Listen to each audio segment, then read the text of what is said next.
You're listening to Science and Saucery, a show dedicated to exploring innovative minds and adding life to your years.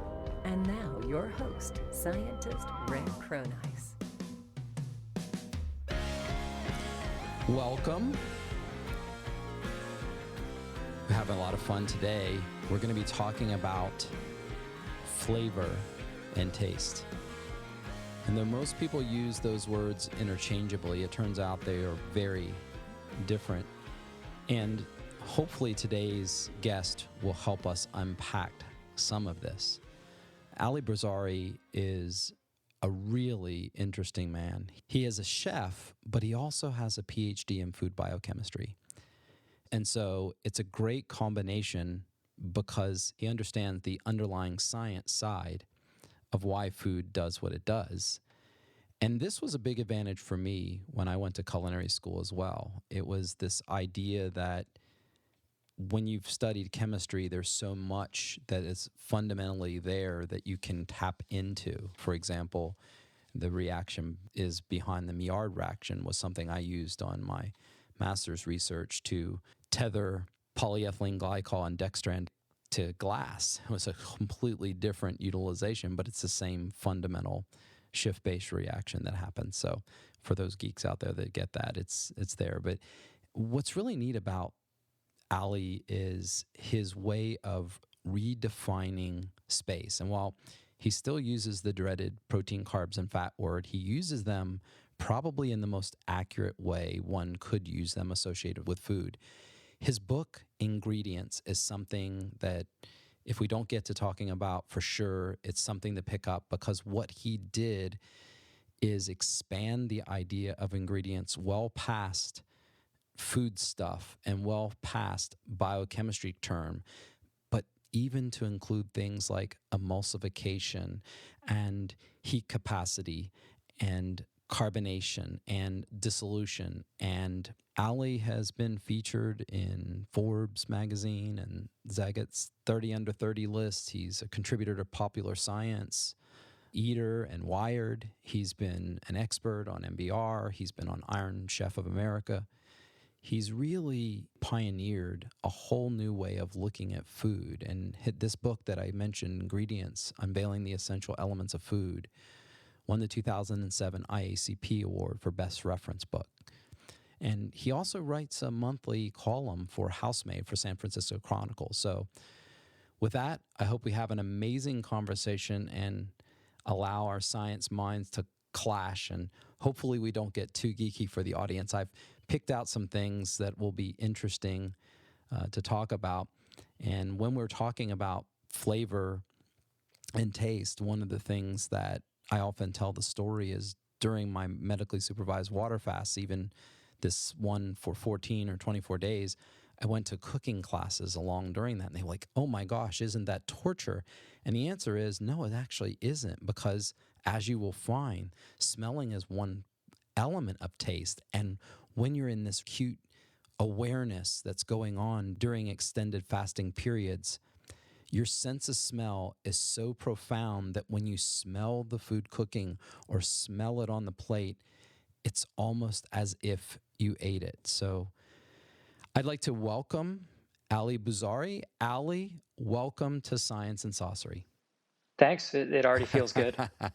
You like the name, right? You're I partial. do. It's awesome. It's really a lot of fun. And you and I come at this from a very similar perspective. And one of the reasons I wanted to get you on the show was that when I've seen you give a talk and I've watched some of your talks and read your book, we look at the world with the same lens. And I kind of want for you to share with the audience a little background of how this love of food and love of science, how that unfolded. Because going to culinary school with the biochemistry background really plays out in a fundamentally different way than the same experience of people who are only just passionate about food. Can you talk a little bit about how you got into this? The more academic way in was obviously a love of chemistry, as you said. In high school, that was the kind of thing that got me. I dabbled in a bunch of different things, and I really liked music, and I really liked sports and science and reading books, and I was kind of into learning whatever came across my field of vision. But the cool thing about chemistry that I really liked is that it felt like there were answers there. And I don't mean that like too philosophically, but all the questions that like a 5-year-old asks their parent when walking around the park, like, why is the sky blue? Why did my bike rust? Why did my leg hurt? All of that boiled down to chemistry. And I really liked that. I loved that the resonant elements that were making one drum set sound better than another, and what was going on in the swimming pool in the summer with chlorine, and all of that stuff was in chemistry, and it really was one of the first subjects that answered again that question that like jerk teenagers always ask, like, when am I ever going to use this in real life? Chemistry was kind of, not only are you going to use this in real life, this is real life. These are the fundamental gears that turn just beneath our world. So I got really into chemistry, and I didn't really know what I wanted to do next. I thought about like marine biology. I thought about a bunch of different types of things. And then when I went through a biochemistry program as an undergrad, and again, didn't really know what that meant for the future. I just knew I wanted to learn more. And the whole time I was cooking. I was working in catering companies. I was a cheesemonger for a while. I was just a line cook at restaurants. And I kind of thought that that was a really fun hobby. And bit by bit, I sort of discovered that understanding how proteins do what they do and understanding acids and what they do, those little trails of breadcrumbs would lead me to not screwing up and not burning myself quite as much doing different things on a line in a restaurant. And that was a point when it really was a very cool kids club to be a line cook in certain restaurants. And it still is now, but there was a lot of mystique to it. And I am a people pleaser. I desperately wanted to not be bad at this thing. And I was extra grateful to chemistry, I guess, for that reason, of very grateful to have an index mentally that I could think about when I was trying to make a sauce workout or trying not to burn a piece of fish or whatever I happened to be working on. And all of this was happening. It was this weird primordial soup in my brain where I was like, this is good. I like the combination here works. And it actually took an embarrassingly long amount of time, like years, for me to realize that food science was a thing. It was a field of study that predated my stupid 20-year-old discoveries. And I discovered that food science, in part, was hidden from anything I was aware of because it doesn't have great PR. There's just not a lot of flair or verve to what was billed as weirdos in lab coats putting strange things into your canned tomatoes since World War II. And so I couldn't sleep one night. I woke up in the middle of the night and I had I think a weird dream, and I Googled food chemistry PhD, and UC Davis came up along with a few other programs. And I looked at it. I actually pulled it up on Google Maps and measured how far it was from the Culinary Institute up in wine country and how far it was from San Francisco. And I think specifically how far it was from the French Laundry. And like 6 hours later, I had booked a flight to go visit the faculty at Davis and figure out what was next. And then kind of one thing led to another, but that was the big moment of the proto understanding of science and chemistry being good buddies, then being reinforced by this whole field of science that apparently people have been plugging away at the whole time, and I was completely unaware. So did your family cook? Were you really motivated by your family cooking? Yeah. I mean, not to jump too far ahead, but in your book, there was a bit of a phrase that kind of grabbed me where we're talking about food is kind of the whole purpose of our social structure for a lot of people. And talking about specifically where we travel and like planning family vacations and stuff. We were that family. Like when we went to a place for a summer vacation, It was like awesome landscape, great outdoors stuff. Also has the food. And my mom is from Central Texas. My dad was born in Central Iran, and it's two cultures that really love grilling stuff and smelling things and consuming all the time. And so, yeah, Right. I mean, it was ingrained in our family culture. The entire Persian palate, there's so many exciting flavors over in that culture. It's exciting how they look at food.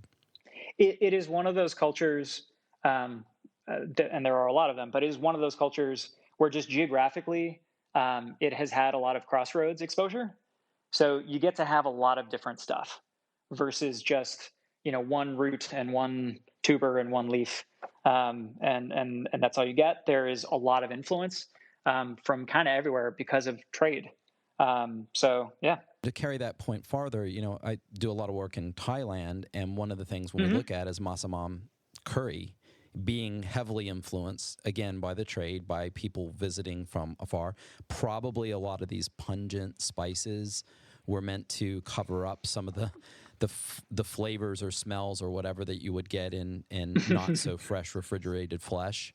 Because obviously there's, if you've been to a wet market or market out in Thailand or China, that's just a bunch of meat out in tables with flies and water. And so I'm a plant eater, so I don't have to worry about it. But at the same time, this idea that when we look at the science of cooking plants and the science of cooking animals, one big thing that we have to think about is this idea of virus load, bacterial infection, et cetera. They get what we get. So they become real big vectors for what we're doing. And so this becomes a part of why cooking, not only to release the nutrition that's bound up in both of these items and make cooking being that universal thing that unbound humans from the rest of the animal world, it also becomes something that's really protective. Yeah, it's your last best defense against the elements. And I mean, you brought up a good point. It's not just Southeast Asia, but it's anywhere that is more towards equatorial latitudes where stuff is hot. Like, I think that's actually something that some of the more ugly reactions to everything that's going on right now has brought out into the conversation in the food world, is that people selling meat in open markets is not unique to Southeast Asia. It's something that happens all over the world.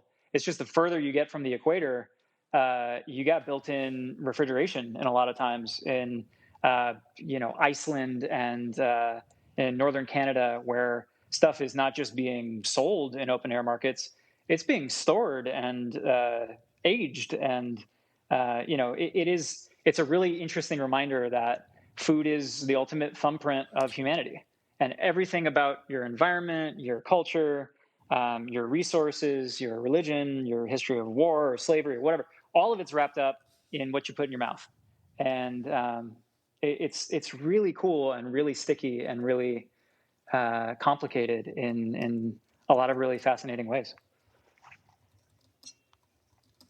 Yeah, and when we look at meat to that next level, if you go to Barcelona, you've got all that meat hanging from the ceiling with the little, I guess it's smoked. So smoking's one. Salting is another thing that was done historically. But generally speaking, if we think about it, until we get into the modern time with refrigeration and transportation, meat for the most part had to be sort of instantaneous. It had to be something someone had sort of, was harder to store than, for example, grains and all the other things we would call staples, right? Those things actually stored well. And so the point about it that you're making as you go down towards the equator, and as you look at even going the other direction, going south, when we go down to the southern part of Africa and look at our evolutionary past, this idea of just-in-time food becomes something really important. And we underestimate with these groups that we call protein, carbs, and fat. We'll come back to that in a second. But for right now, you doing that when we look at something like potatoes, underground storage organs, and don't stop to think, well, hey, potatoes don't run very fast, and you can find them pretty easily. And so this whole idea that we're hunter-gatherers probably is not exactly the best framework. We're really gathering hunters, and because we're just low energy people, and I think we've proven that. We still are today, right? We know people don't really want to move that much. They want to move the minimum amount to eat and mate, right? And not poop where they sleep. So what it really comes down to is in playing out that whole idea, cooking becomes a way to preserve for a little bit, but even a cooked steak or egg or whatever, you're not going to want to leave it out on your countertop. So there's the other side of that. When we talk about grains and other things, legumes, they all tend to be much more stable and much more dependable as a food source. And as always, it comes down to how you cook them and how you handle them. I mean, if you want to get real deep into the preservation, food safety rabbit hole, you just say the word. Let's go. Yeah, so let's go into flavor versus taste and talk a little bit about a lot of the misconceptions, because this is an important part that everyone is an expert in. It's kind of like watching TV or watching a video or listening to music. You know what good music or good TV looks and sounds like, but you don't know how to create the elements that do it. And I think your explanation of flavor and taste is a really good one, so that people can actually recognize what they're already experts at doing it, know how to do it, but they may not understand what's going on. So difference between flavor and taste, part of it comes down to having this conversation in English is a little bit more complicated because we use those words as synonyms. Mainstream culture uses flavor and taste mostly as synonyms, and they're actually super not. To give the analogy of like a tree, flavor is the entire tree and the this big spread out beautiful canopy looking at a tree sitting on a horizon. Taste is one root. So flavor starts with all five of your senses in just the most rudimentary way. Flavor is not just what your tongue is telling you, what your nose is telling you. It's your tongue plus your nose plus your eyes, ears, and all of your senses of touch. And so what that means is when you eat a mango, you're absolutely right. Every person who is living has multiple sets of experience that they gather every single day of eating stuff. So none of this should be totally revelatory. But when you put a mango in your mouth, a lot of stuff happens at once. Again, like we've been saying, cooking and how you handle your food is your last best defense against poisoning yourself, or in the positive case of nourishing yourself. And so everything that we have is hardwired into gathering data from once that thing enters your mouth and enters your body. It's a very intimate kind of thing. So once it hits your tongue, you're going to get taste, which is not a lot. Taste is kind of it's a very analog, old school, kind of stupid sense. It gives you sweet, sour, salty, bitter, umami, maybe one or two other things. There's some gray area of if there might be some other fundamental tastes out there, but it's not going to be a lot more than that. The aroma and the experience of having like hazelnuts doesn't come primarily from your tongue. Again, you put the most amazing like roasted hazelnut, chocolate, whatever onto your tongue, you're going to get a little bit of sweet, a little bit of bitter, maybe a little bit of salty if it's salted. The rest of what people typically think of as flavor is filled in by your nose. So your nose is going to be capturing things like roasty, nutty, caramely, floral, fishy, cardboardy, fruity, resinous. All of that stuff is coming from your nose, and it's happening while you're tasting. Because if you've ever had, done a full-on spit take when somebody said something funny where you were trying to drink, and you've had liquid come straight out of your nose, there is a back route, there's a back exit from your mouth to your nose, and your nose is sampling the air that is flowing through it as you're chewing. So you're actually smelling while you're chewing on stuff. It's not just something that happens when food is on a plate in front of you. So food, taste and smell are kind of the ground floor. They build out your ability to identify what the heck you're actually eating. And then texture, your sense of touch comes in and is a amplifier, kind of a hype man for everything that's going on. So touch is split into a few different categories. You have touch in terms of texture, being able to feel if a puree is really smooth and creamy, or if something is crunchy and has a lot of resistant shatteriness. That will help amplify that perception of texture. The other side of touch is temperature. So figuring out if things are hot or cold, and how hot and how cold, and if there are multiple temperatures going on in the same time in your mouth, that can be a really cool, invigorating experience. And then there's kind of a sneaky form of touch, which is called chemisthesis. So chemisthesis is really hot chili peppers, or that thing if you live somewhere where winter is real, which I live in California and that's no longer the case. But when you brush your teeth or chew mint flavored gum and then go outside in the winter and just feel like your teeth are about to fall out of your head, that is chemisthesis. Astringency when you're having wine or an unripe persimmon or tea that's been too strongly brewed. All of that stuff actually isn't taste. It's pain sensors, pain nerve endings in your mouth that have been hijacked by your brain in this evolutionary pursuit of more data about your food. And they've been trained in to experience some of these really interesting nerve sensations that are actually touch, not taste. So you have all this stuff built up, and then vision and hearing help to shade in some more nuance and contours in the experience. Color can set your perception of how ripe you think a fruit is. The squishy, smacky sounds of eating something like, I don't know, ripe papaya is probably just as related to why some people have problems with ripe papaya as the aroma might be. Mushrooms are another example. A lot of people react to the texture of the mushrooms, and yet the flavor at the basis, the umami that we get from them, when we come back to that. But when we get that, it adds wonderful flavors, but so many people have a problem with the texture. Yeah, and it's not just the texture in terms of the tactile feeling things slipping around your mouth, but it's that multisensory reinforcement where you saw the mushroom that may look a little floppy before it went in your mouth, and then you're hearing it through your jawbone, through actual sound waves resonating through your built-in amplifying system of stuff squishing around. So all of this whole sensory rant is the raw data of flavor. We still don't have flavor yet. It's all the raw parts. It's all the zeros and ones that are being fed into your brain. What happens then is this crazy supercomputer that we have inside of our skulls starts to process that data and think about it all at once.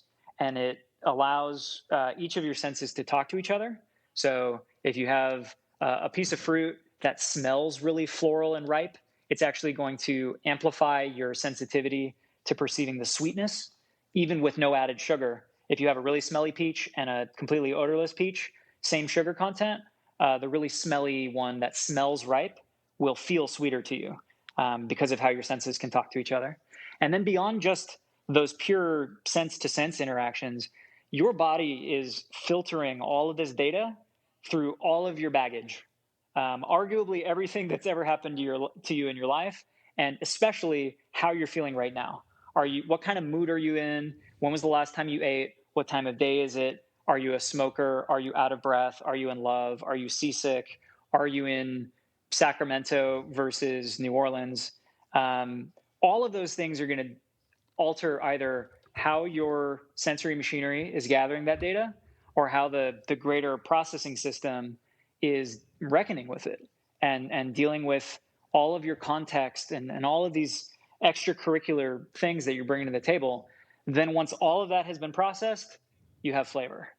Flavor is that experience, the confluence of all your senses filtered through all of your baggage, and the experience that results from that is flavor. So when you see like ranch as a flavor of potato chip, there's probably like a master's thesis built into that simple statement. Yeah, because in some sense, what we end up doing is hijacking parts of these.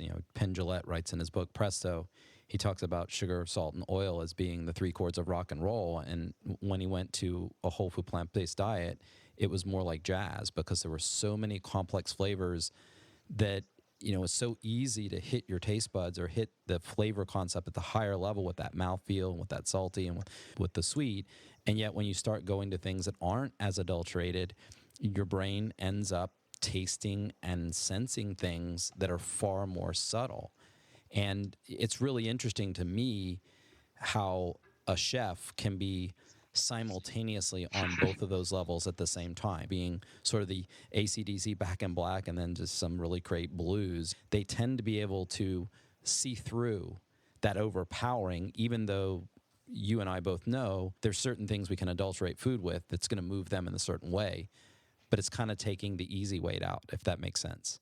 Yeah, I mean, all of it, just like all music requires some skill and thought. Even the most vilified foods that we can imagine in our culture, they interestingly do play by the same chemical fundamental principles as Yes. virgin honeysuckle dew dripped onto your tongue by Alice Waters.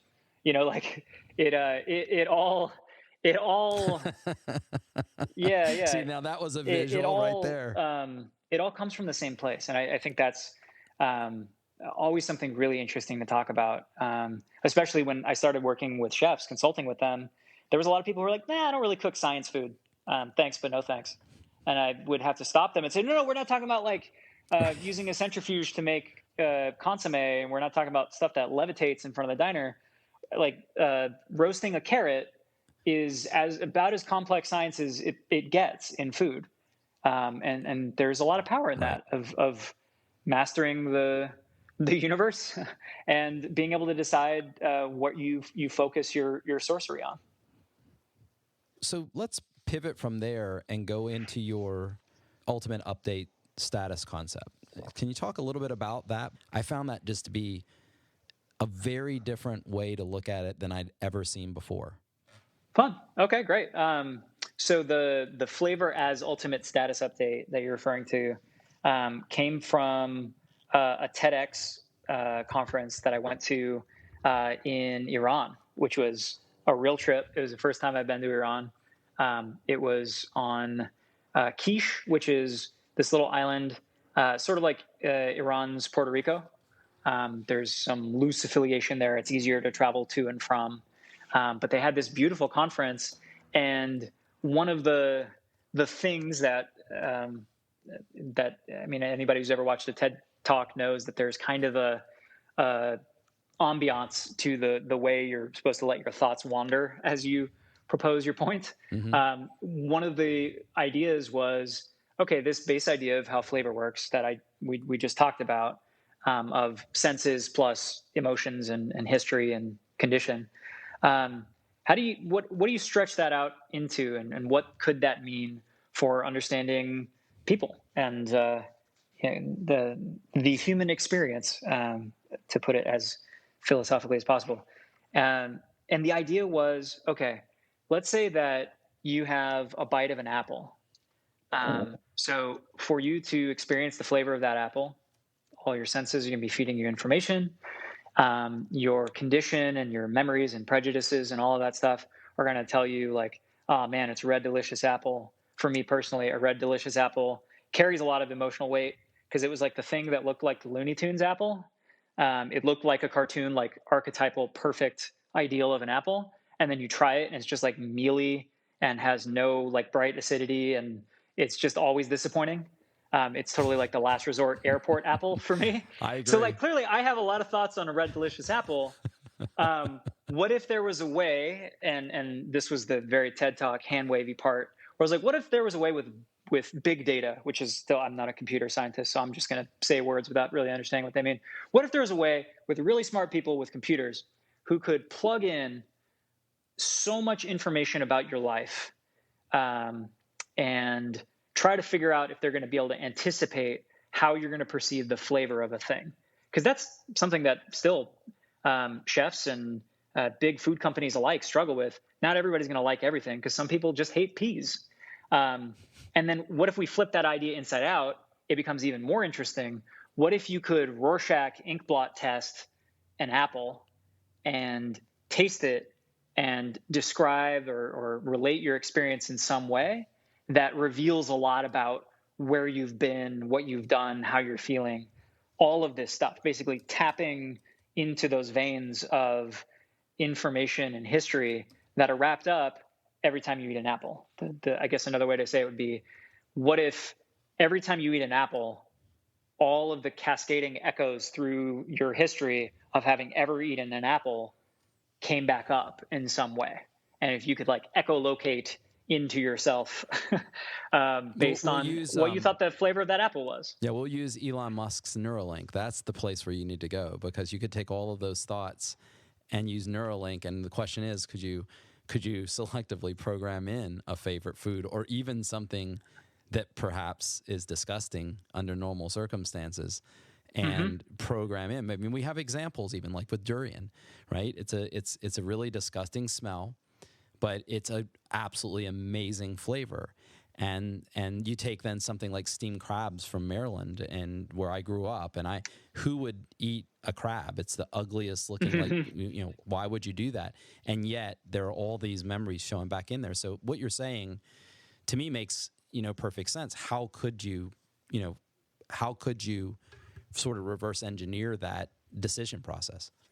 Yeah, it would be wild. And even it could be at its most surface rudimentary level, it could be a really great version of that thing that like Spotify and Facebook have started doing, of like showing you your year in review. Right. And they'll like flash up all these like images and stuff. What an amazing slideshow of your life if you could eat an apple and then see, like, as a 6-year-old at halftime for a soccer game having an apple, and then as a 13-year-old having an apple the morning after you snuck out of the house for the first time, and then as a 26-year-old, the first time you ever got fired from a job, just like walking around eating a random apple that you bought at a bodega and like thinking about the world. And, all of these kinds of things that happen to people. How interesting would that be if you could just see some little celluloid kind of screen grabs of your life just through this thing that we all do a lot,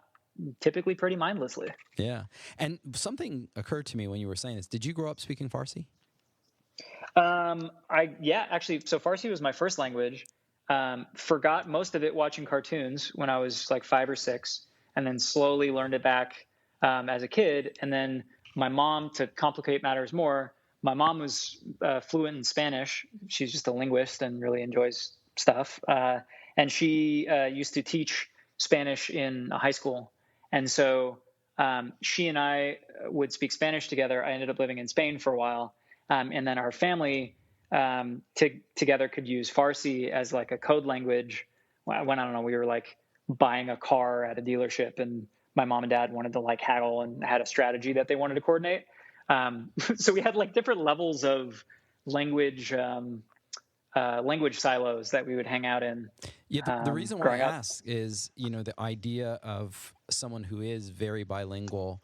How does the perception of flavor and the perception of food change when you're thinking about food in a different language? Oh man, you already mentioned umami once. Mm-hmm. I would love to see some like food anthropologist do a graduate thesis on what if we had a different word for umami? Like what if savory was just the de facto word? Everybody just understood it. It was shorthand. How much quicker could we have gotten to get past the idea that umami was something Japanese or East Asian?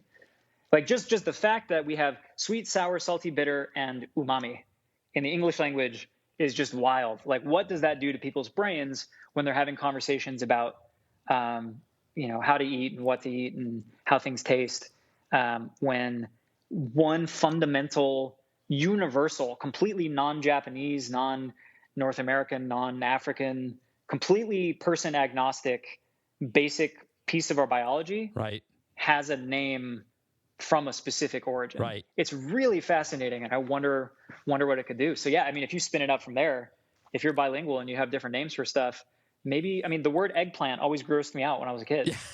Yeah. And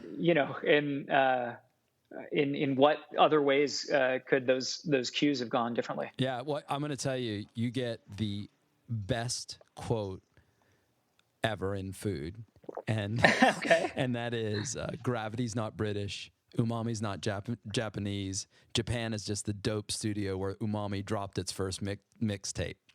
That is the best quote ever, and I don't know if you said it before you said it the first time on stage, but without a doubt, that's such a good point, because umami is so sheltered from our culture.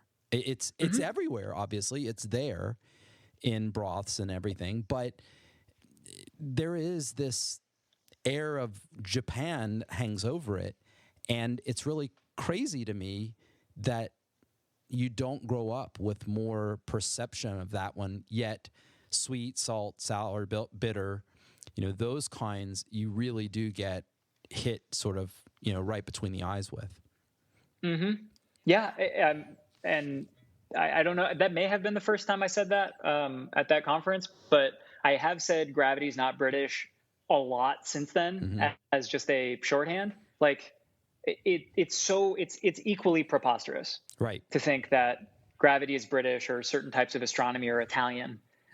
Like that doesn't make any sense. It doesn't make any sense that something that is as fundamental to us as literal DNA could be associated with any region or style of cooking. And I truly think it just comes down to language and like home ec and conversations about food when you're a kid. And it's one of those things that I think even in recent years, people are debunking the idea that, in Japan and Southeast Asia and North Africa and these certain parts of the world, they just rely more on umami for their basic foods than we do. And I think that's complete crap. Like we eat tomatoes all the time and everything. And we eat a lot of meat and we eat a lot of seafood and tons of mushrooms. Like continental American cooking has just as many places to find umami as like Japanese kaiseki does. And so it comes down to when we're little, we don't have our parents talking to us or our teachers or our cafeteria workers or our friends talking to us about like, ooh, that's good. I like this pickle because it's salty. I like this thing because it's sweet. I don't like that because it's bitter. It's not there. It's total like umami absenteeism. So I wonder what could happen and what will happen for and when we teach cooking, Zoomers. Yeah, and when we teach cooking classes and do the umami demo where you do regular broth with MSG, and broth with MSG plus the inosinate and guanylate. We'll get into that maybe in a minute. But those three things, the MSG plus, it hits people in the face so hard. Everybody can't believe it. And what's really amazing, and this really just underscores, and maybe we should just roll right into umami, but it underscores how important it is as a human, that flavor, because you've got this bland water on one side, and on the other side, you are tasting carrots and celery and onion and all those amazing undertone flavors. And it's real. It's really happening. It's the exact same solution, and all you've done is turned on that one sensor. And when you realize that, for me, that kind of demo changed my perception and realized that, it could be a small little amount of adding something that can completely move the palate. So let's roll in a little bit into umami and talk a little bit about that flavor, since some people in the audience may not be familiar with it. And then let's also talk about it in terms, especially on the plant-based diet side, since, we look at this, it's something that I believe is very much missing in the plant-based diet. It's not that it's not there. It's there, but it's not forward. It doesn't happen automatically. You actually have to work a little bit for it. And because MSG and any kind of glutamates or inosinates or guanylates have been so vilified, people have this attitude about them like it's this artificial chemical. So let's talk a little bit about that. Yeah. So first of all, to be aggravating and pedantic, umami, not a flavor. It's a basic taste. Right. So rather than a book, it's a letter. and that letter can be used to spell all kinds of things. So umami or savoriness, I mean, I personally use them interchangeably, but let's say umami for easier shorthand. It, just like all of the other basic tastes, has a couple molecules that it corresponds to. Because remember, again, like taste is not necessarily around because we decided one day that we wanted to have Epicurean delights in our lives. Taste evolved as a easy like BS indicator for any food that we were eating. So you eat a handful of berries, cool, indicator of sugar. There's a positive response there, free calories. You eat a handful of some kind of weird grass or a flower that it ends up being really bitter. That arguably evolved as a response to, hey, there may be poison here. So have some kind of aggressive response. Later, we learned to be a little bit masochistic with our eating, and we kind of love stuff that hurts us, but in the right way. So like things that are a little bit bitter, things that are a little bit spicy. We learned those contexts later. But so umami is another really fundamental primordial thing. Umami, just like sugar elicits sweetness, acids elicit sourness. Amino acids, fundamental building blocks of typically proteins. The most famous is glutamic acid, which is one of your basic alphabet of proteins. You feel that on your tongue in the presence of some salt, in the presence of some sodium, and you get this really kind of hard to describe, warm, savory, fulfilled, rounded feeling, which is the taste of umami. And by the way, part of this is a little bit difficult because umami is less front of perception. I don't know a better way to say it than that. Umami more sets the mood lighting for the room of something that you're eating, whereas sweetness is like, look at this giant painting that I have on the wall that is very clearly sweet. It's just easier for your brain to identify sweetness, saltiness, sourness, bitterness. They're spikier and they make themselves more pointedly known in a taste experience than umami does. And umami just kind of... Well, what I was going to say here is that it's like when we describe with a broth, what ends up happening as you get more umami characteristic of the broth, you start noticing all of these other flavors. And in some sense, salt does a little bit of this too, which it amplifies some of these other, maybe I'm going to say flavors and taste. You got me all self-conscious about it. So keep me honest here. So it amplifies these tastes, and that's really at least part of it. Yeah. I think maybe a more succinct way than I've been saying it is umami is the baseline. Mm-hmm. If you're composing a song, umami is this thing that forms a very deep kind of guttural groove over which everything else happens. Right. And when you're listening to music, similar to when you're learning to taste stuff, it's easier to pick out the melody. It's easier to pick out a saxophone riff. It's easier to pick out like somebody doing a fill on a drum set than it is, at least for me as a musician. I had to learn, like sit down and learn to be able to pick out the bass line in an Earth, Wind, and Fire song. Yeah. And then like hum it. I had to train myself to be able to zero in on some of those lower, more mellow frequencies. And that kind of is how umami works. So it comes from these little scraps and pieces of protein. You can draw all sorts of evolutionary conclusions from that of the importance of umami as cueing us into good protein sources. And umami is one of the weirdest like basic experiences you can have in a day because it is actually synergistic. My colleagues and I, we have a test kitchen that's just a quick drive from Silicon Valley. So we love to make fun of the word synergy. Mm-hmm. Almost every day, it's our ultimate punchline word. An actual synergy happens inside your mouth when you eat something that's umami. And it's when multiple types of molecules that give you umami flavors, whether it's glutamic acid, glutamate, and inosinate or guanylate, which are chemically related. It's maybe easy to think of them as some of the building blocks of DNA, mm-hmm. of genetic material. But anyway, if you taste any one of these, if you taste any one of these molecules on their own, they're like a little bit umami. If you combine two of them, They are umami in all caps, bold, underlined, and italicized. Yes. And you could do a similar experiment with sugar, and you could take sucrose, table sugar, and glucose, like corn syrup. You have one piece of sugar or one piece of sucrose, one piece of glucose. You eat them together. It tastes like two pieces of sugar, to make it super simple. You have one piece of glutamate, one piece of inosinate, and it tastes like 4 or more pieces of umami.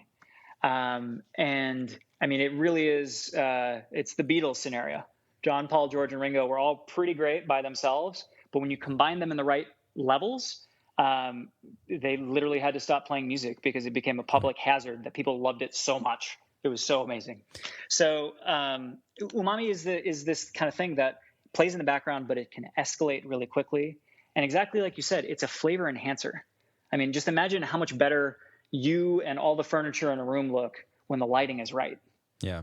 And how that can completely analogy. change everything that's going on. That's kind of what umami does. And it's not a flavor hack. It's not, wizardry. It's just tapping into a very basic lever that we've always had built into our perception of flavor and learning to pull it effectively. Yeah, and what's interesting about this is when we look at the flavors of the amino acids, the essential amino acids, which we would suggest probably these are the ones, those indispensable, the ones that we have to get in diet.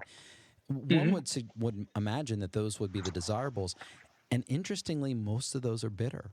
And I find that really, puzzling. And yet when we go to the other side of this and we look at glutamate, the dreaded 3 letters, MSG, that become something everybody worries about because it's the sodium salt of this, of glutamic acid.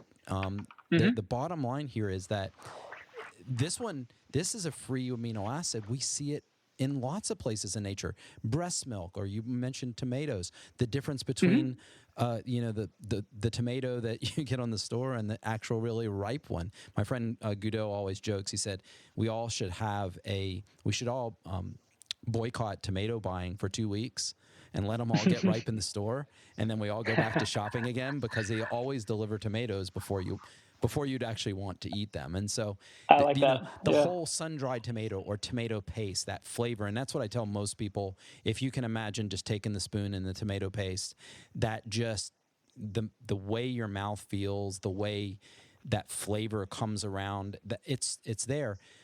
But anyway, what I was going to say about this is that as an amino acid sensor, umami is sensing free glutamate, looking at that, and that becomes, or the glutamic acid, I guess we're going to go back and forth saying which form it is, right? But yeah, the idea that we do sense this, and it is a powerful thing, and everybody, when it's demonstrated to them, recognizes it to be real. And it's amazing that one 350-page letter to the editor in 1968 could really have set umami off on a crazy course, because for all the health issues of salt and sugar and all the other oils, fats, etc., it's amazing that for the most part MSG is a no start in most food conversations. Can you talk a little bit about that? Yeah, I mean, to put it one way, racism, right? It apparently is very potent in shaping our perception. But so food in general, I don't know why this is definitely above my pay grade in just basic sociology. Rumors in food tend to be real sticky in a way that I don't know they are in other industries, but MSG being vilified is one of them. Another one is just the searing meat to seal in the juices. You mentioned the genesis of this letter to the editor of a medicine journal starting this MSG backlash. Searing meat to seal in the juices, which is not a thing and has never been true, started a couple hundred years ago. Some random physicist wrote a treatise on I think this is how this works. And then just bam, fast forward to right now, Food Network, probably 15 times a day, somebody says that, and it has never been true. Right. It's one of those things where I don't know if there's maybe the right level of everybody has their own personal empathic connection with food. Like you said, everybody's a bit of an expert, and rightfully so. And if it looks good, why question it? And yeah, so to get back specifically with MSG, people have said a lot of wild stuff to me at conferences over the years. When one of my favorite things to do is say, as finishing some reasonably well-rounded and eloquent point at the end of a talk, I'll say, "Oh, and by the way, MSG is great and won't hurt you. Come fight with me later if you want to." And it's just a great way to get people to start asking questions. So it's a really interesting case of society deciding something because of some frankly racist motivations and then running with it, and how it infiltrates into science. And so first of all, people really frequently, one of the number one things that they like to say is that they have an allergy to MSG, and it's like a gluten response to a celiac. So one of the first things that I always mention is, for the FDA defined definition of a food allergy, it's your body recognizing typically a string of amino acids that is several amino acids long. So polypeptide. Polypeptide. It's the FDA as FCC. The FCC is going to ban certain words from the airwaves that are composed of many letters, many of them 4, but it's never going to try to ban the letter F. And MSG is no more dangerous or hazardous to human health and sensibilities as the letter F is to listeners on broadband radio. Right. And so that's kind of the place, the ground floor to start. From there, I mean, it comes to, this letter to the editor claimed that after eating Chinese food, the author of this letter experienced anecdotally, like, I got kind of sweaty and felt sort of hungover. And obviously something to point out is, well, this was not a controlled experiment. Depends on what restaurant you were eating at. Depends on how much salt and sugar and what quantity of stuff you ate. Did you pound a bunch of shots while you were eating this dinner? Who are you as a person, and what is the experimental grounding for these conclusions you're coming to? To leave to the side that one of the big quick explanations for people defending MSG was, no, it wasn't the MSG that was bad. It was all the other evil stuff that Chinese people put in food, which is just a whole side thing that we don't need to get into, that knee-jerk instinct. But the science that followed it was really wild. These are all pretty much public domain journal articles now, but there were trials where people were just studying retinal deterioration in rats or lab mice, and they were doing crazy things like either feeding the test animals several thousand times the amount of MSG that they would consume relative to their body weight in a day, and seeing if anything happened. And then if nothing happened there, they would inject crazy levels of MSG directly past the blood-brain barrier into the brain and notice that things happened. And there are these really questionable studies that kind of got flagged as these lightning rod proving it's true, MSG is bad for you, when now if those studies were tried to be published, they would be made fun of. And there'd be nerdy scientist memes of, did you see this study? And they caught on because it was part of a public quasi-panic. I mean, people weren't in the streets screaming because they thought MSG was coming to get them, but there has been a movement for half a century of people escalating the conversation to the point where, I can't remember who it was, but there was a TEDx talk, I think, that was up on sanctioned TEDx avenues, where a woman was talking about how MSG was responsible for her child's cognitive impairments. It's crazy. And it's not, that wasn't some fringe thing on whatever the food version of 8chan is. That was on this place that's supposed to be a marketplace for thought leaders and ideas. And it's crazy how unfringe the deep conspiracy theory hatred of MSG has grown to become. And so it's one of those things that's going to have to get walked back bit by bit. But truly, I please, nobody take this just from me. I am not a nutritionist. I'm a culinary scientist. I'm good with what the food, how the food does what it does when you're trying to make it delicious. But as a chemist, having read a lot of these articles specifically focusing on MSG and human health, really the takeaway is, unless you are drinking an MSG bomb neat with nothing else in your stomach in a concentration that is completely unadvisable, it's not going to do anything to you. And if you are one of those people for whom drinking an MSG concentrated solution on an empty stomach neat gives you some like feelings of nausea, don't do that, and then you'll be fine. It's really, I don't know if you can say it in plainer words, but whether you like it or not, you are eating free glutamate in arguably every day of your existence as a human being. And so it's really hard to pinpoint why that would be something that is worth trying to avoid. Because frankly, I don't think you can. No. Like it's in sneaky places. There's free glutamate in watermelon. Yep. And like you said, anybody who has ever breastfed has had free glutamate injected straight into their tiny little baby heads. Yeah. So real quick, do you have a hard stop at 5, or can we keep going? Oh, we can keep going for a little bit. All right, great. So in general, I'm opposed to organizing foods as protein, carbohydrates, and fat. You've probably read that in the book. And the reason is that these don't really describe isometabolic groupings or metabolically similar groupings of food. But on the other hand, we do have the advantage of functional chemistry for cooking.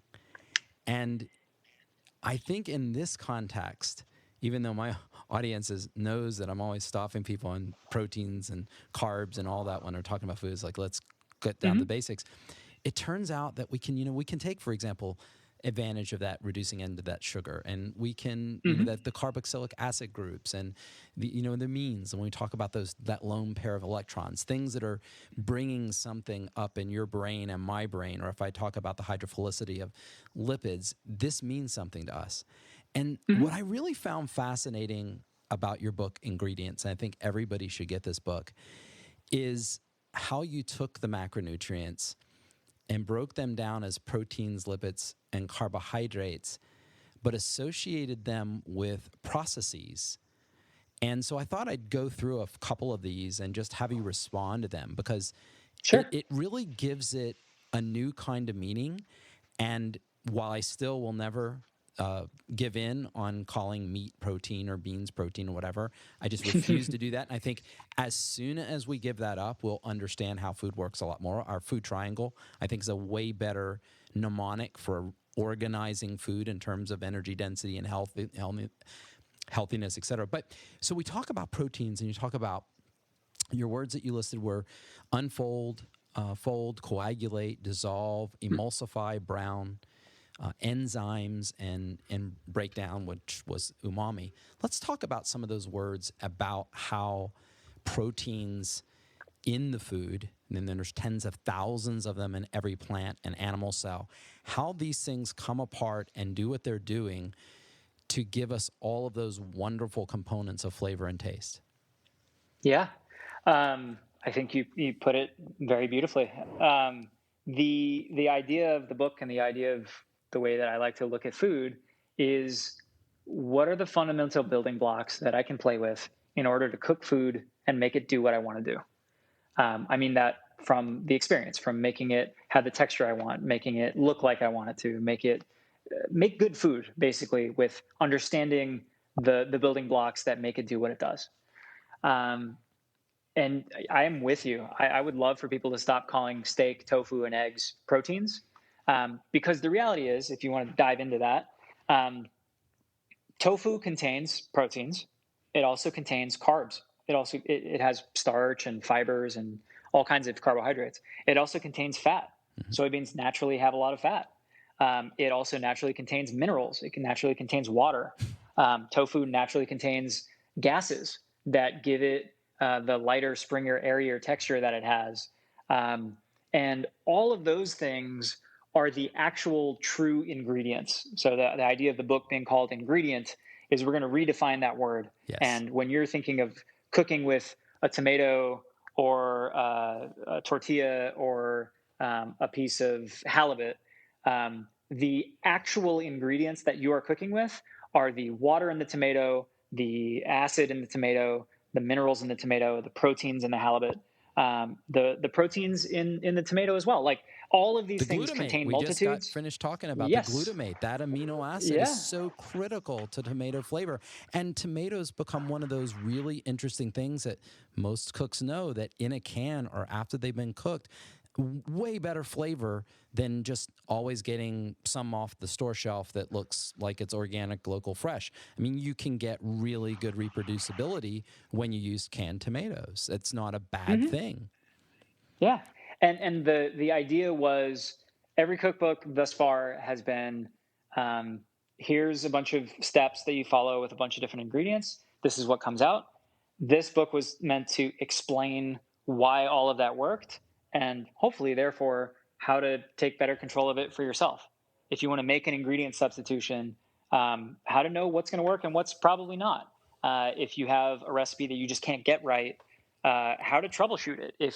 If you just recently discovered that you're allergic to almonds, how to bring almondy feeling things into your life that don't necessarily require almonds. There's a lot of ways to use this information and use this perspective, but it really just comes down to, if you understand how the stuff works, you can bend it to your will. Right. And so, yeah, with proteins, any protein, regardless of if it's in a tomato or if it's in a spoonful of peanut butter, is going to follow some basic rules. So when you expose proteins to heat, they change their shape. Proteins in general are just big, long streams of amino acids. There's a lot more complex chemistry there, but frankly, for the day in, day out science of how cooking works, all you need to know is a big, long string of amino acids that folds up into a certain shape. Anything you do to a protein, anything you do while cooking an ingredient that contains some proteins, is going to change that shape and change a bunch of other things about it. If you heat up a spoonful of peanut butter, if you try to like saute a spoonful of peanut butter, it's going to start to get gritty and curdled because the proteins in that peanut butter are going to change their shape. They're going to coagulate and clump together, and they're going to make little curds. If you do that in the presence of something like, I don't know, vanilla, you have some vanilla extract or vanilla bean around this peanut butter. Those proteins, as they are curdling and unfurling, they're going to grab onto that vanilla and they're going to bind it and retain it in different ways than it would have if you just wanted to make like a peanut butter vanilla icing for a cake. And I mean, it sounds really crazy talking about cooking peanut butter in this way, but that truly it will apply to whatever you've got, whatever you happen to be making for lunch, whatever you happen to be making for dinner. Ideally, you can see this sort of picture-in-picture vision where you're looking at the vegetable or you're looking at the flour and you're seeing it for what it is on a macroscopic scale. But then behind the scenes, you're like, all right, the way I'm going to get, again, this piece of halibut to not smell fishy and weird is by paying attention to the lipids and what they're doing. And those same lipids are going to be what makes a honeydew melon smell weird after a little while. And those same lipids are going to be things I need to watch out for to make sure that the extra virgin olive oil that I have in my pantry hasn't already gone rancid. And it's all the cool thing is if I mean I've been thinking about food professionally and otherwise for a couple of decades, and I haven't even scratched the surface of learning everything about every food. And island hopping from learning as much as you can about food and starting with asparagus and then going to artichokes and going on just in alphabetical order, food by food, will take many lifetimes. But there's kind of like a handful of patterns that repeat themselves in every single food, even stuff we haven't discovered yet, that if you can get a grip on those patterns, it helps you get your arms around how food works, I think, as quickly as you can. As a follow-on to that, obviously the Maillard reaction in terms of a reaction between an amino acid and the reducing end of a sugar. Let's talk a little bit about that browning. And specifically, I want to throw three things out: toasting marshmallows, toasting sesame seeds, and caramelizing onions. And the reason Sure. why is that at least two of those are also really big in Middle East. I mean, the toasted sesame seed, if you put that in Google Scholar, there are study after study after study of this toasted flavor.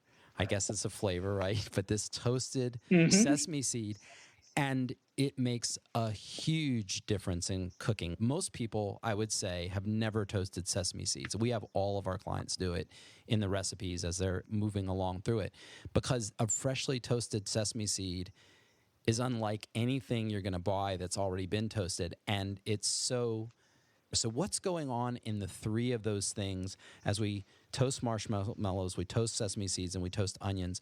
What's some of the similarities and differences there? Yeah, we'll go in that order. Let's start with marshmallows. So, like you said, a French scientist whose last name was Maillard discovered this weird thing that happens when you heat a mixture that contains some protein and some sugar. Those two things glob together and then literally get blown apart chemically.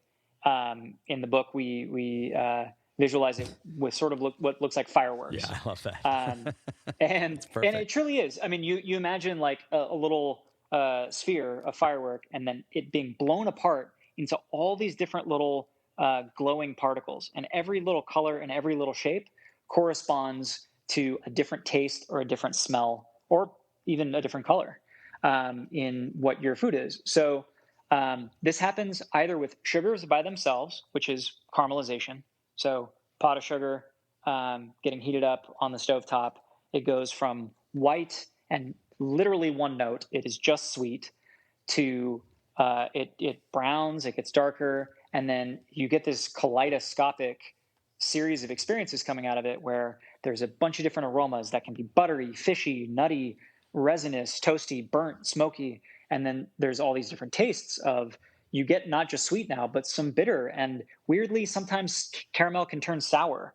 And you get all of this stuff coming out of a very simple starting point. So it's one of the reasons why humans are so fascinated with stuff that's smoked, grilled, cooked, charred, seared, all of that stuff. Apart from the fact that it's probably linked to us figuring out how to cook and harvest more calories for our brains, it's also just really complex. The chemistry, the amount of stuff that you're consuming, it really is like going from staring at a blank wall to staring through a kaleidoscope. And so, so back to the marshmallow. Marshmallows, both sugar and protein. So there's gelatin in your kind of archetypal jet puffed marshmallow, along with just an egregious amount of sugar to make it do what it does.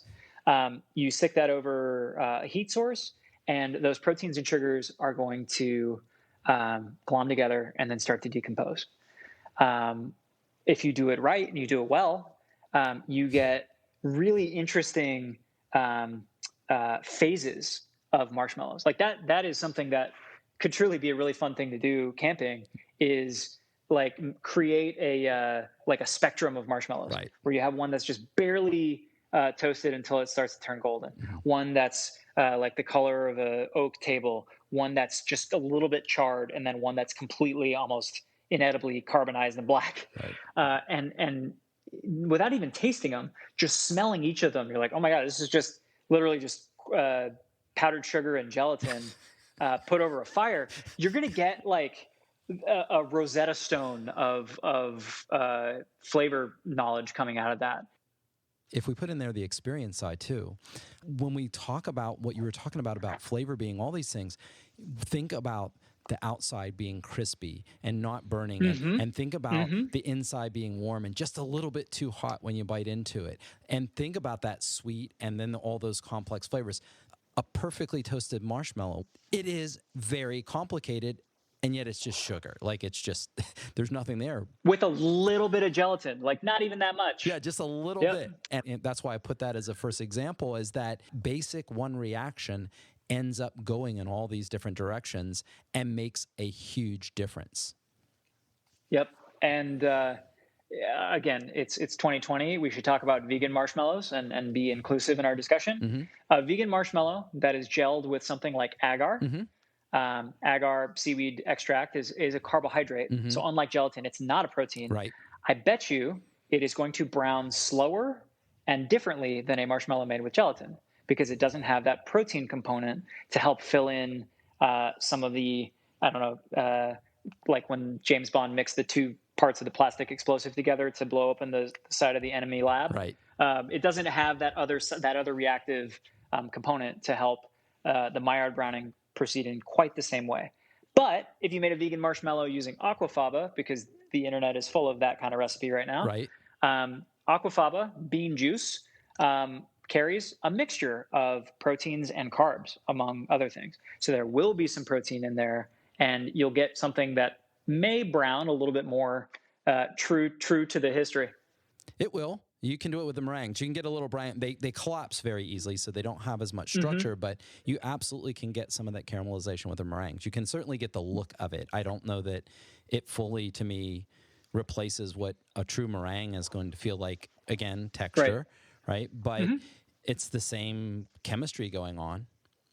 That's awesome. I mean, I was just sort of pontificating. I didn't know that you had actually done it, and there you go. The hypothesis is confirmed. They made us use aquafaba. Oh, cool. And as we went through that, I mean, it worked well. Obviously, a meringue has such a density, and these things have a tendency to they're perfect, and then they fall. When you get them on the plate and they're okay, it's great, but they collapse so easily. So you just got to be exactly perfect about it. So you got to be a lot more skilled than I am to pull it off in a predictable way. Yeah. So, I mean, so this is perfect. Let's actually remind me. I have a thought about vegan marshmallows and alchemy in food after we're done talking about proteins. Okay.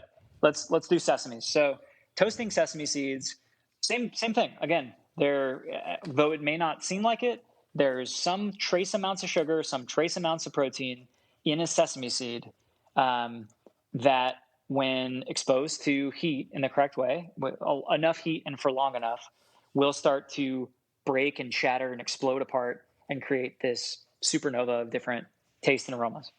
The cool thing that the spin that something like a sesame seed would put on this is they're also little solid reservoirs of oil.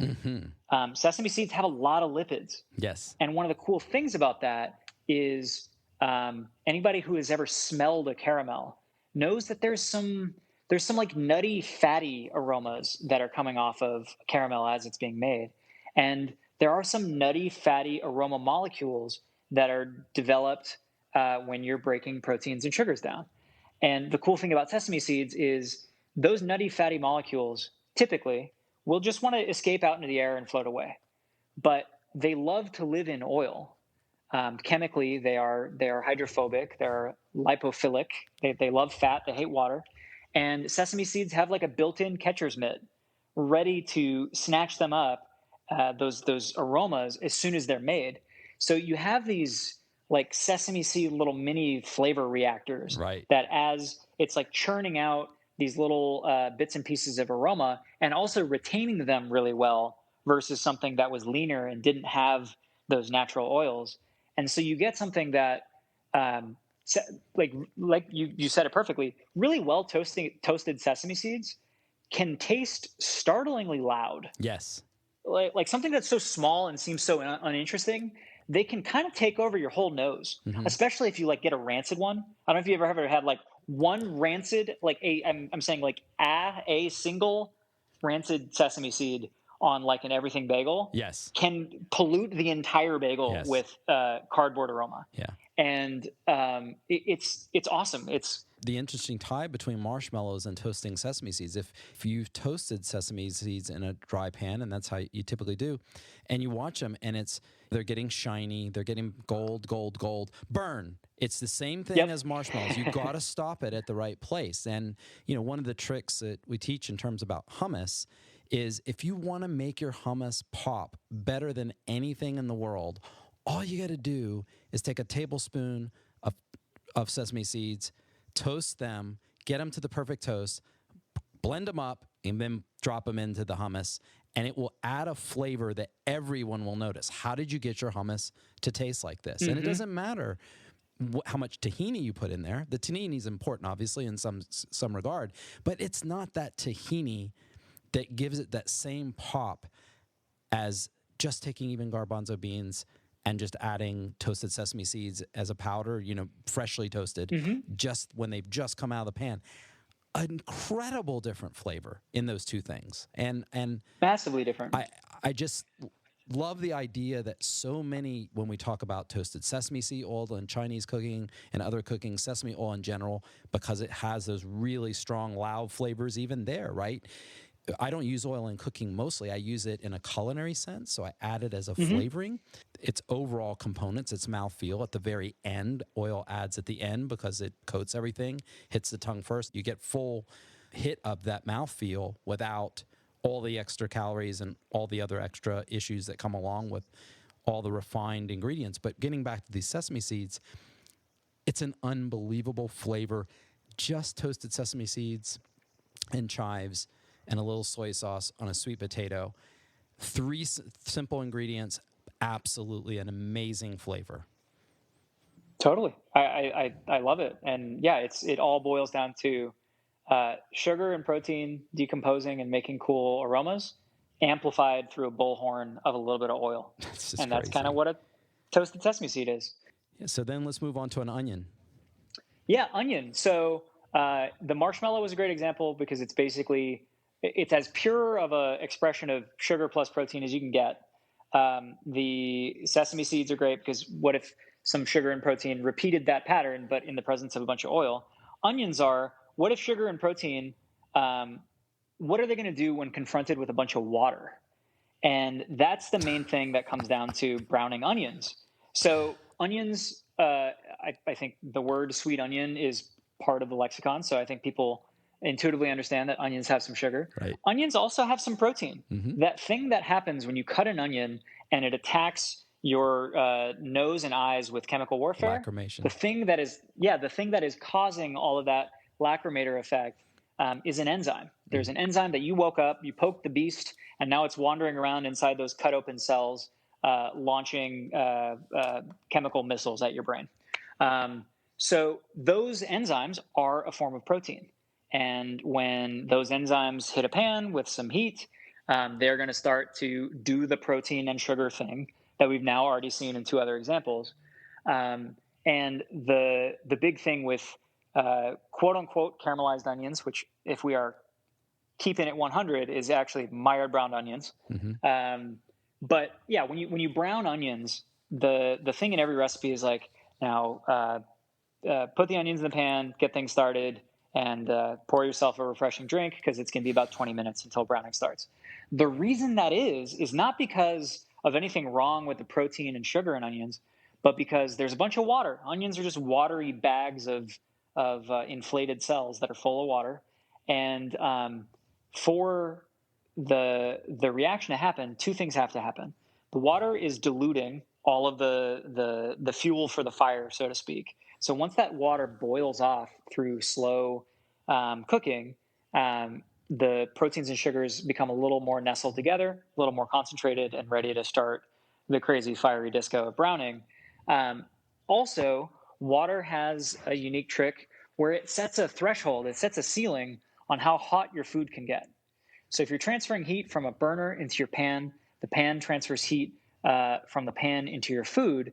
The gatekeeper for how much heat actually stays in your food is water. Right. Because if you keep putting heat inside of water, it's going to boil.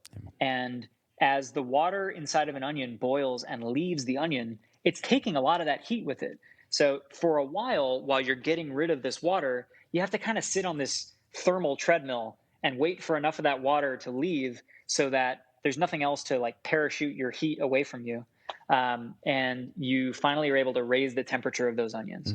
So browning onions is really interesting because it takes time to get rolling. And then as with the other 2 examples, like marshmallows and sesames, once it goes, it really goes. And you can go from going from zero to burnt doesn't happen quickly, but going from slightly brown to burnt happens almost instantly. Yeah. I mean, it's a perfect example of here's this pattern that repeats 3 different times. Sugar and protein alone in marshmallows, sugar and protein plus lipids in sesame seeds, and then sugar and protein reckoning with water in onions. Yeah. It's almost as if a chemist picked out 3 great examples for you. So I could throw you just teed it up really nice. Thanks. Yeah. But I think it's important because we see the pan that way. When I threw those things out and you saw them, you immediately reacted. Mm-hmm. And that's so important. And also, this is a question I don't know the answer to, but when we talk about that burning marshmallow, really we're talking about going to that last step, pyrolysis. By the time we get that, we now have this oxygen-rich environment. We end up with this heat building up to a certain point, and at some point, we're going to go all the way to CO2, and that's not what we want. In some sense, when people are using oil, because I don't put oil in the pan right away, so I have to lower the temperature some, and I also take advantage whenever I'm doing onions and things like that, I always cut them smaller to have higher surface area to hasten that evaporation process that you're talking about. So I'll tend to cook them in smaller pieces and not larger chunks so that you'll get that. Although, obviously, the browning starts on the outside first because those cells get rid of water first. But in the case of oil, does using a small amount of oil help from the perspective of putting a film and slowing down oxygen access to the surface? I've always wondered about that, and if that's some advantage of why people use oil when sautéing things, or is it just heat transfer without evaporation? Yeah, it's a good question. In theory, oil in some situations can help keep oxygen out. I think in practice, anytime you're cooking, anytime you've got like a hot pan or things are on a grill or whatever little membrane of oil that is there at the beginning is almost instantly going to get disrupted by like volcanic water steam eruption activity. Mm-hmm. So if you imagine just coating onions in oil, diced onions in oil in a bowl on your counter at room temperature, you're probably going to do a pretty good job of keeping oxygen from having quite as much access to that onion. Actually, an even better example, cut an apple in half, cover the surface completely in oil, and you'll see that it'll turn brown a lot slower, meaning that the oxygen that is required for that reaction to happen is being denied. But as soon as you take whatever that food is and you put it in a hot pan, it's basically just going to start like doing jumping jacks. Like the French origin of the word sauté, of actually jumping, is going to happen both on a macro and microscopic level. And so what you're probably going to happen is just a lot of churning as the water is boiling off of the surface and through the surface of those little pieces of diced onion. You're probably going to get some oxygen mixed in. So at a molecular level, it's pretty chaotic. Super chaotic. Yeah. And so at rest, probably a good oxygen shield. During cooking, probably it's all a wash. Perfect. And then in terms of, just to take that one step further, when you're cooking normally oil-free versus water sautéing and oil sautéing, what are some of the basic chemistry characteristics that are changed, and what do you see as some of the limits or also some of the benefits of cooking that way? It's a great question. So let's just say like dry skillet versus an oiled skillet.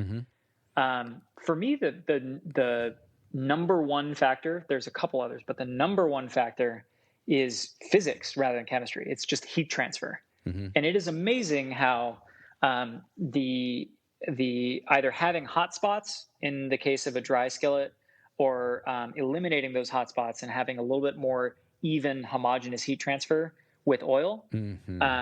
It's amazing how it's almost exactly the marshmallow scenario you described, where on one side, you are more likely to get the little mottled, quasi-blackened bits mixed with stuff that doesn't seem to have been browned at all. On the other side, you're going to have something that at least has a chance to be more homogeneous. And at least just at face value, I do both, depending on what the application is. The other thing about no oil versus oil, no oil, you tend to transform the surface of the food a little bit more aggressively than the interior. So you tend to have a little bit more differentiation between the outside and inside. As soon as you add oil to a pan, let's just use my favorite thing to cook dry, asparagus. I have a dry skillet that I start all asparagus in, super, super hot pan. And what happens is, since that asparagus is this like fallen tree with all types of little irregularities on it, you're going to have contact points randomly distributed along that asparagus where they're going to kind of like blister and char. You're going to have a ton of heat going into these very, very narrow little dots.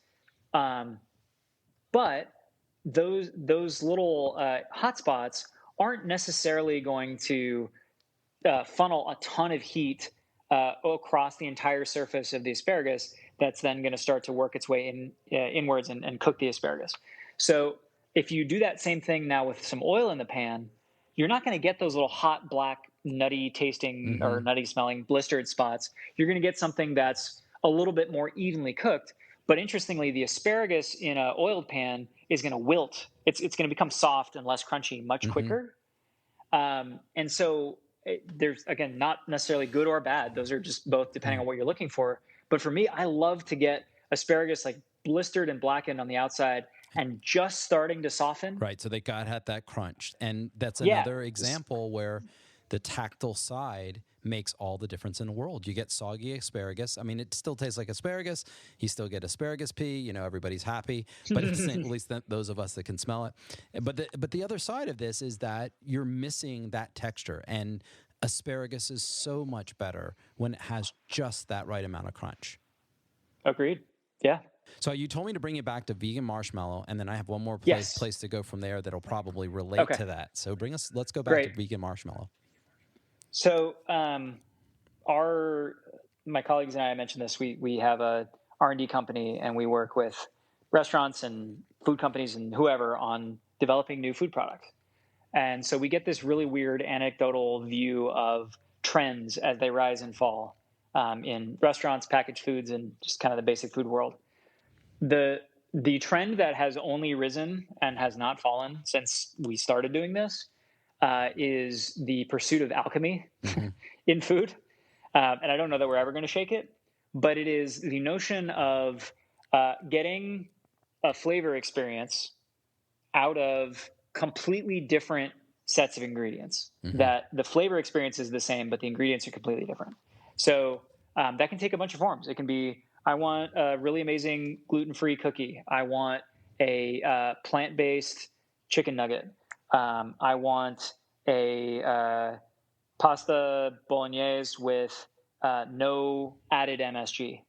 And there are all of these really interesting things that all boil down to the same fundamental and kind of strange assumption that there is a way to spell your name, spell Ray, without the letters R, A, or Y. And one of the interesting things is, like, I know I just spent an hour talking about how there's just these universal patterns that are repeating in food over and over again. But the cool and kind of reassuring thing is that there is still mystery in the universe. And even though proteins in general are going to be doing protein things, regardless of what food they're in, the exact way that they express that and all of the in between the lines information that they contain is something that you kind of can't fake. And the alchemy side of food, I use that word on purpose because alchemy obviously is impossible.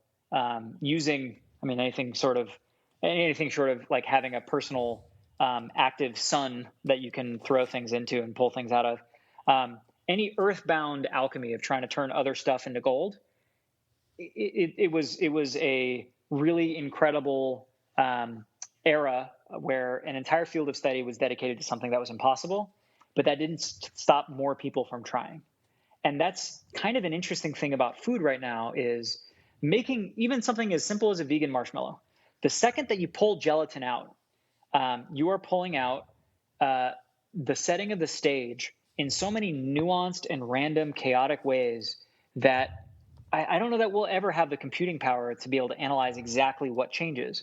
But as soon as you change a given quantity of gelatin for a given quantity of protein coming from a chickpea or an almond or some algae or something like that, you are changing the fundamental fingerprint of what's going on, and not in a way that precludes you from ever having something that's good.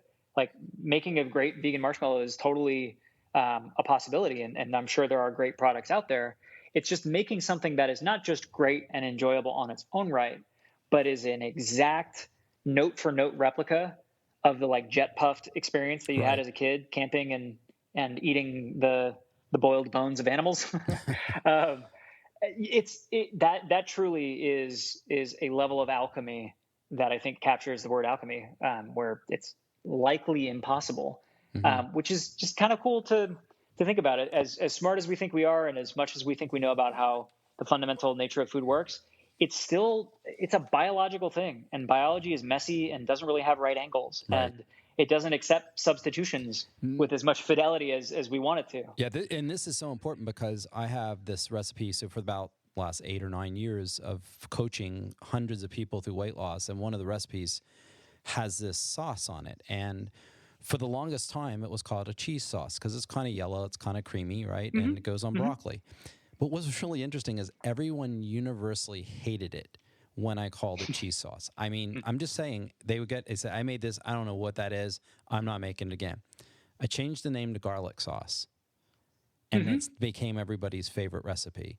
And I think this is important because the expectation that you're talking about when you say creating a vegan marshmallow or making the substitution is a marshmallow is a completely made up concept.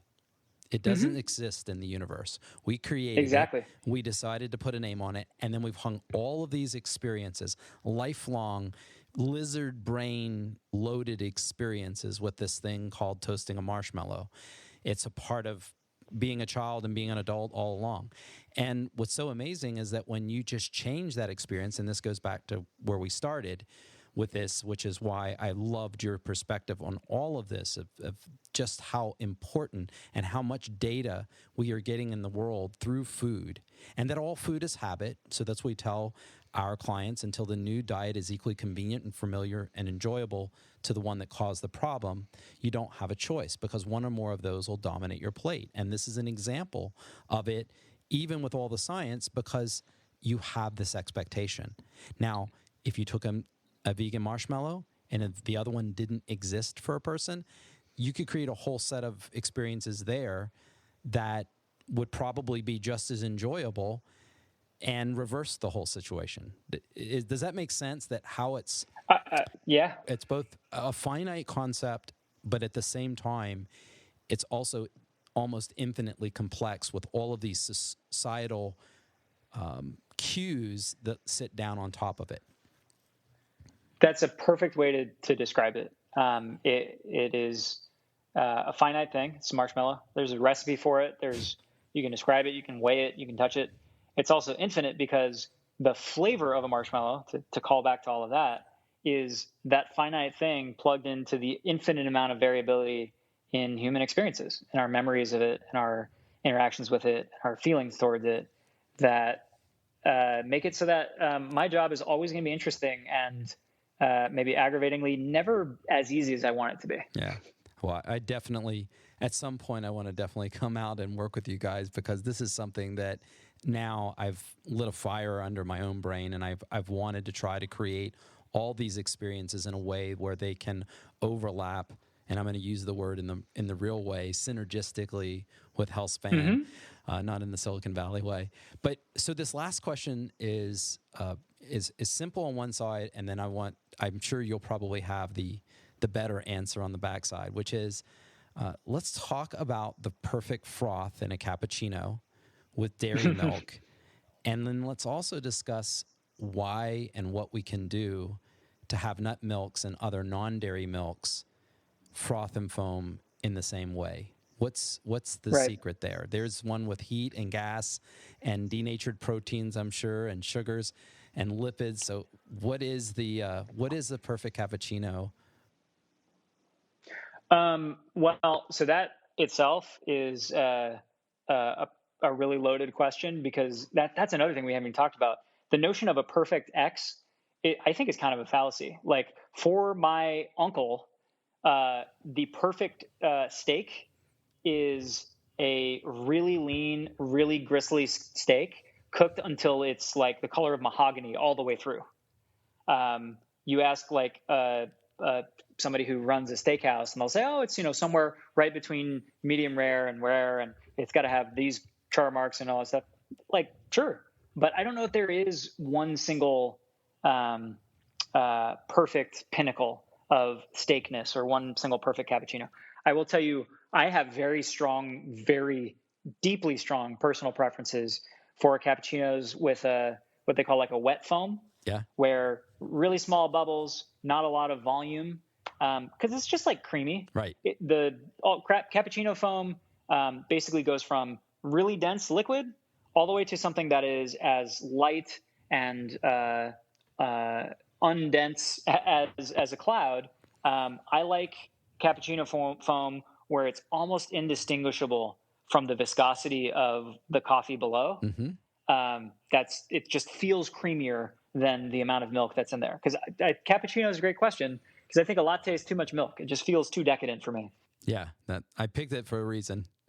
Yeah, cappuccino with a lot of with like a really nice wet foam, it feels creamier than the calories it contains. Which I guess I am thinking about that subconsciously and didn't even realize it. But so the question of how to make that perfectly is a real interesting one, and this is another bit of the alchemy side of things that we don't need to fall totally back down the wormhole. But milk is a biological miracle.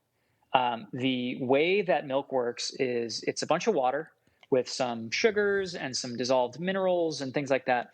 But the real IP, the biological intellectual property of milk, comes from these milk fat globules. And the purpose of milk, when you think about like this, milk is a tool that was created for a purpose. The purpose is to get baby mammals just wild amounts of caloric energy and nutrients that they need in order to get bigger, so they fit into a smaller subset of predatory mouths as quickly as possible. So if you're a baby whale, you got to get too big to fit into a shark mouth as quickly as you can. If you're a baby deer, you got to get too big to fit into a mountain lion's mouth as quick as you can. Mm-hmm. So milk is basically like a pop tent of scaffolding material for baby mammals. And what that means is it's an incredibly densely populated forest of different nutrients. And like we've talked about, proteins and carbs and sugars and minerals and fats, all of these things, yeah, they have nutrient value, but they also affect like the texture and the functionality of how all of these things move around in the physical world. So milk has to be this like perfectly engineered delivery system. And so if you took a microscope or you did some more in-depth analysis of the structure of what's going on in milk, you'll see these like really weird globby, like nutrient smart bombs that are milk fat globules. And it's basically a core of really calorie dense butter fat surrounded by this protective phalanx almost of proteins. It's this like wall of proteins that surrounds the sphere, little individual droplets of milk fat. And man, wrapped up in those proteins are a bunch of interlocking ways of sneaking calcium and phosphates and like all of these essential minerals that you need for your bones. And what all of that biological engineering that has happened over who knows how many years of evolution, what that does when it hits a barista's hand is it creates a system for responding to heat and trapping air that like I don't know that we have the ability to reverse engineer exactly that. It is such a crazy miracle of tinkering and biological complexity that like it is almost an unrecreatable structure. So again, with the toasted marshmallow thing, I think the key to making a really great non-dairy cappuccino froth comes from, all right, use the idea of a milk-based cappuccino foam froth as the jump-off point, and then pretty quickly jump off of that point.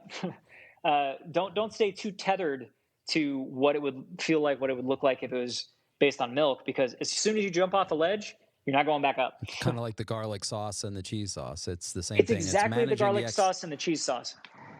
Managing expectation. Managing expectations, setting the right context, setting yourself and your diner or your customer, whoever it is, up to give them permission to enjoy the thing rather than just trying to spot where's Waldo and be like, that's why I know it's not milk, that one little part. Right. Soy and almond do pretty well, and it seems like the ones with a little bit more sugar seem to froth a little bit better. Or froth or foam, what am I supposed to call it? I don't know. Anyway, it's somewhere in between. Froth, I'll just call it froth. So they seem to froth a little better, but you know what I always imagine, back to your alchemy, I always imagined a small little packet, like a Splenda packet, let's throw something artificial in there, that you're able to stir it in, and then you get this like perfect cappuccino froth.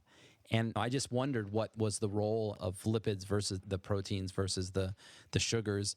And it seems like, I guess, they're all important here. Those globules are really important. They're all important. And you're absolutely right. There's a lot of ways to make something that froths. I mean, if you just blend up carrots, if you just take pure carrot juice and you stick a little aero latte like milk frother into it, it will make some of the wildest, most stable foams that you can imagine. Like, you could create a full-on orange Santa Claus beard and wear it around in your house for like several minutes before it dissipates. And that's just stuff that's carried in carrots. It can foam incredibly well. It can froth incredibly well. But it's not going to be quite the same character of froth as milk. And so that's kind of the thing is I've had delicious cappuccinos with oat milk, with macadamia milk, with a bunch of different kinds of things. They're all a little different. And I think that's something that we should build in enough flexibility in our brains to allow space for that. Just like, old school French cooks codifying all their different sauces. And if you take hollandaise and you add these herbs, you get this sauce. And if you add this spice, you get this sauce. And if you add crayfish and tomato paste, you get this other thing. Similar thing. Like, why can't we just appreciate all of the nuances of an oat milk cappuccino, an almond milk cappuccino, and a dairy milk cappuccino, not necessarily as high fidelity or low fidelity send-ups of all of these things, rather than seeing all of this as different types of cover bands. Why can't we just enjoy the music that they're all making and enjoy oat milk, almond milk, and dairy milk as styles, right? Rather than some sort of forced hierarchy of one being better than the other. Right. Well, all foods have it. I can think of no better way to end it than talking about that whole symphony of flavors that are out there and all the great things we have in food. So, Ali, thank you so much for joining me today. I think we need to have another episode at some point, and we'll pick on some things and go down, because I really think people are going to like listening to the science geek part of it, and there's just so much more of this to explore. But how do people get in touch with you, and how do people find your book? Yeah, they can find my book. Again, it's called Ingredient: Unveiling the Essential Elements of Food, wherever good books are sold. Amazon is everywhere, so that also works just great. You can get in touch with me. My website is just alibouzari.com, or Twitter or Instagram. Just search my name, and there are not a lot of Iranian Texans with my name inhabiting this sphere, so I'm pretty easy to find. But yeah, come at me with the hot takes, and we'll do it. But right, thank you so much for having me on and for getting in there and getting weird. Great, thank you. Marshmallows, sesame seeds, and onions. I knew it was the perfect combo. Thank you for joining me on this plant-based path to good health. It's always the food for your mind and body, so keep eating right. Thank you for listening to Science and Saucer. For more details about the content in today's show, or to contact Ray, please visit us at healthspansolution.com. Welcome to the first day of the rest of your life. Couldn't get any better, should have been much worse. Welcome to the last road on the right of your life. Was paved with good intentions, hoping this is not all that you wrote. All that you wrote. Use the best ingredients.